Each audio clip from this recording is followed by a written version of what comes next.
64-bit Windows gets almost 4 times the score of 32-bit Windows. This is absolutely insane when I look back at these numbers. So you know those times you have to go install something on your computer and you sometimes see that option to install either a 64-bit or 32-bit version? Well, today we're going to be checking if these two options differ in performance. So from the outside, these two laptops might seem like the same two ordinary Windows laptops, but in reality, they both run different architectures. On the left is the 32-bit version of Windows 7 and on the right is the 64-bit version. Will this inconspicuous change affect performance? Well, we're about to find out. So while the startup test is playing out, I wanted to point out a couple of things. Firstly, the reason why I'm using Windows 7 and not, let's say, Windows 10 is because the 32-bit version of Windows 10 has virtually zero program compatibility, so I had to switch to an older OS. And as usual, these are both on the same exact hardware like all my previous tests, but I am aware that the 32-bit version of Windows 7 can only use 4GB of RAM. So I made sure to limit the amount of RAM used in the 64-bit version as well. Now, even though we all know that 64-bit software is superior in every regard nowadays, I wanted to see how much of a difference it made on performance compared to a 32-bit OS, if there even is one. So back to the startup test. I know startup isn't everything, but I always found it as the most interesting test in any comparison because, well, it's where it loads up all the system resources and it could give us a broad idea of what to expect. So off the bat, the 64-bit version of Windows does win the startup test, and it wasn't by a second or two, it was by a mere 7 to 8 second time period. And I can't say for sure, but I imagine that with more programs and files on the computer, the difference could be even bigger. Following the startup test, I wanted to see how much storage was being used up on both of these laptops, and honestly, this was the result I was expecting. In this case, older technology takes up less storage, so if you're looking for an operating system that takes up less storage, make sure to get a 32-bit operating system. Okay, just kidding, don't actually do that, but still, there's an interesting win for 32-bit Windows. Next up is RAM management, both capped at 4GB to make it fair, and the first thing I wanted to do was a Chrome test to see how many tabs it takes for both of these to reach 3GB, and honestly not too much of a difference. Surprisingly, 32-bit Windows beat out 64-bit, but only marginally by 2 tabs. And another expected result, so while both laptops are idle and not doing anything other than having Task Manager open, the 32-bit version of Windows took up less RAM than the 64-bit version, I'd assume because 32-bit Windows takes up less system resources. To start CPU management, I want to check what percentage of the CPU was being used up in Task Manager when the OS was doing nothing, and yeah, really nothing to report here.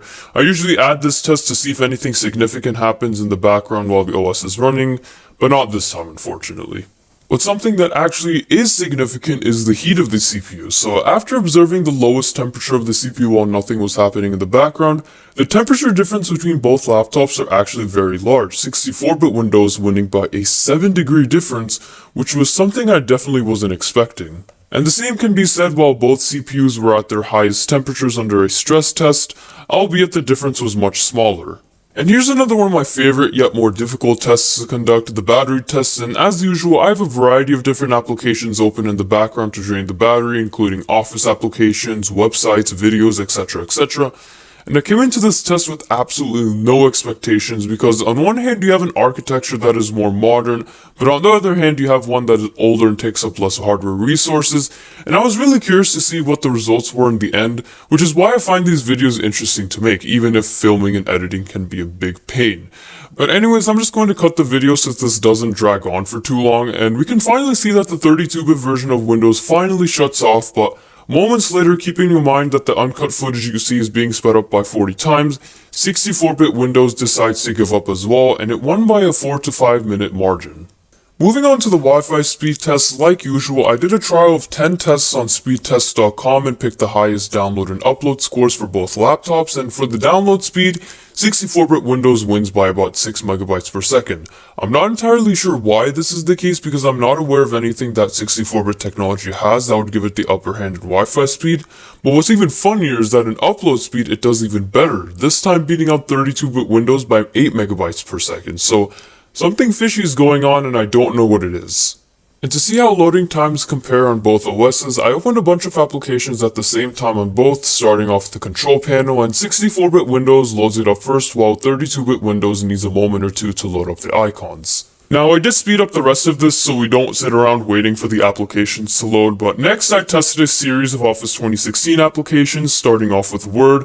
As you can see, 64-bit Windows managed to beat out 32-bit Windows, and there's actually quite a large delay in between, which is kind of concerning. Next was PowerPoint, and it was the same exact deal. 64-bit Windows loaded up first, while there was a pretty large gap in between while waiting for 32-bit Windows to load up. And remember that these are the same files and programs being loaded up on both of these laptops, edited to the millisecond so I could be as accurate as possible. And the final Office application I tested was Excel, and surprise, surprise, it was the exact same deal. Once again, the application loaded up first on the 64-bit version of Windows, and loaded up dead last on the 32-bit version with a large delay in between. I don't know if this is Microsoft purposely trying to slow down the application so that people would ditch their older computers, but I mean, what you just saw was 3 applications opened up at the exact same time with the same exact result. And the final thing I wanted to open was a PDF file on both of these, and even though 64-bit Windows did win once again, at least the time difference between both laptops was much smaller.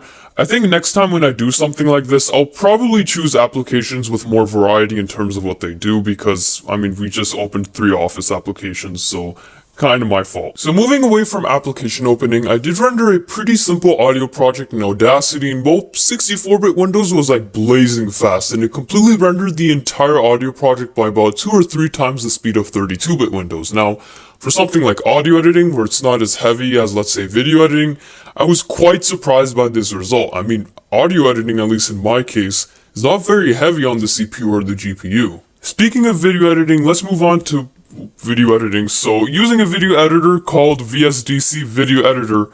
How many times have I said video editor? I created a 1080p 30 FPS video project, and the laptops will both be rendering about a 2.5 to 3 minute video of some music and video put together.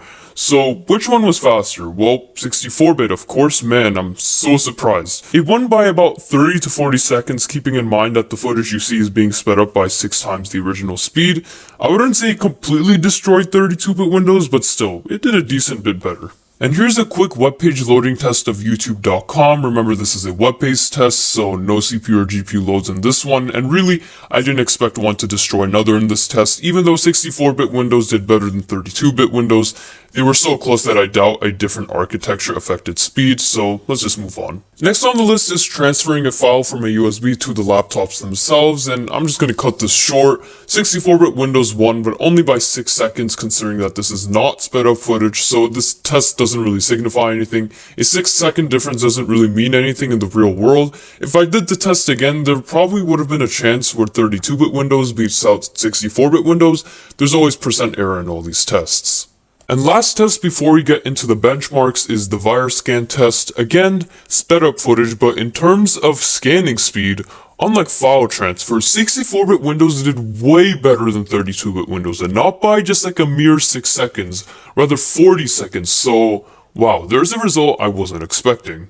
And finally, we're on to the benchmarks. Now, first benchmark I did was done on CPU-Z, and can we just take a second to look at the results? In other words, wow, this is incredible. So according to CPU-Z, 64-bit Windows has close to double the score of 32-bit Windows in terms of single-threaded performance. But don't worry guys, it gets even better, because in multi-threaded performance, 64-bit Windows gets almost 4 times the score of 32-bit Windows. This is absolutely insane. When I look back at these numbers at first, I didn't think anything of it, but looking at the scores side by side, I'm honestly blown away. Like, seriously, these numbers are ridiculous. And last benchmark I wanted to do was 3D Mark Vantage to test the GPU performance. An older version of 3D Mark, yes, but for this hardware, it works fine. So what are the results? Well, it wasn't as crazy as CPU-Z. 64-bit Windows was ahead by 70 points in the CPU.